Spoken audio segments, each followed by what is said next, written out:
Well, friends, good evening.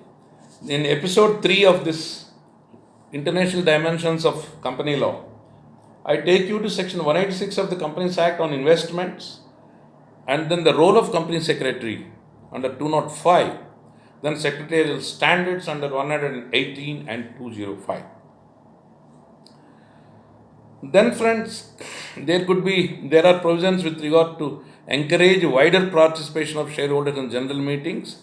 The central government may prescribe the class or class of companies in which a member may exercise their vote at meetings by electronic means. This is under section 108, a new development. Mostly, this online angle was contemplated as back as 2013.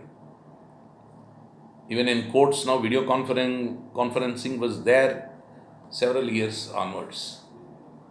And then corporate side video conferencing now has become a rule rather than exception. Arbitration now is subject to online dispute resolution, ODR. So there is no option at the present situation today. We all will have to make out conferences, study, meetings, everything. Of course, marriage is also only online, as it is happening now. So, friends, other side, the provisions have been enlarged with regard to the auditors. That is one other important aspect under the Companies Act. Then cost audit, section 138, 148, and then 141, 138 onwards. Please read up to 148. And then regarding financial statements, section 2, subsection 40, then 134. Then the most important aspect is NFRA, National Financial Reporting Authority, section 132. This is the most important aspect with regard to the corporate functioning and a kind of check and balances exercised over that. Then investor protection measures under section 24, 36 and 37. Then another important dimension, section 211, Serious Fraud Investigation Office, which was established where central government can order inquiries and then the companies could be taken task if they are found to be erring.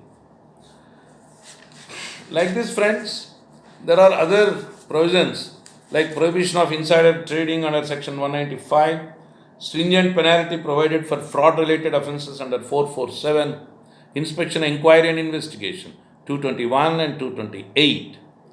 Then restructuring and liquidation under 268, 258 to 268.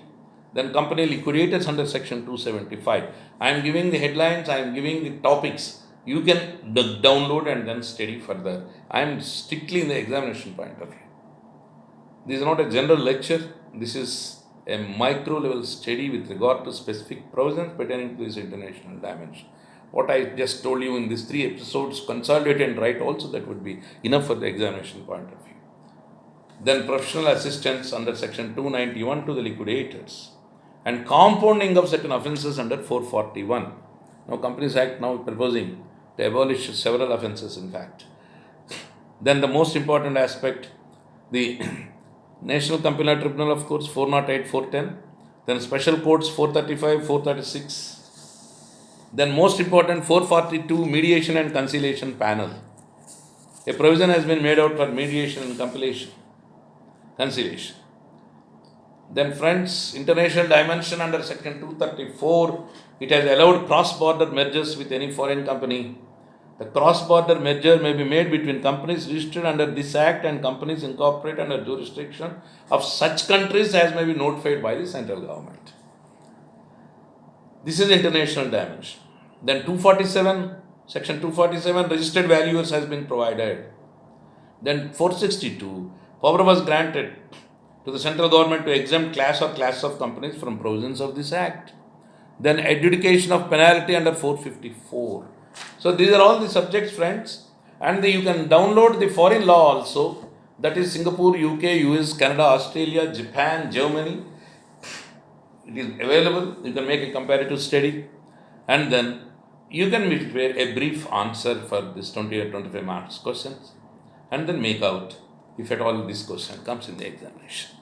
So with this, friends, in fact, I have completed the Unit 4 also. For the regulars, friends, syllabus is completed.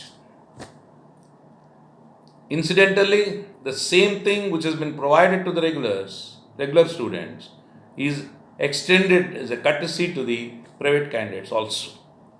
Now, Units 1, 2 and 3 are concerned. For private candidates, I will arrange few lectures and then a brief. It is only a guidelines. You have to work hard, download the enactments, keep it with you, and then I will give a briefing as to the examination point of view. Each unit, what are the issues you have to study and which sections. Based on that, you make out a study. Time is sufficient. Morning to evening, we have no other work. Now we are busy with this online, and then our regular courts are also open. Online, virtual. We are now appearing from our chamber before the courts. But so far, friends, you are concerned. Unless you appear there in High Court, otherwise you have sufficient time. Make use of that. I want every one of my students, whether regular or private, to come out with flying colors with minimum distinction. Nobody should be left behind. And then stay fit, stay safe, stay at home, make best use of this time and enlighten yourself, enrich yourself with an LLM degree. Well, my dear friends, wish you all the best. God bless you. Good night. Thank you.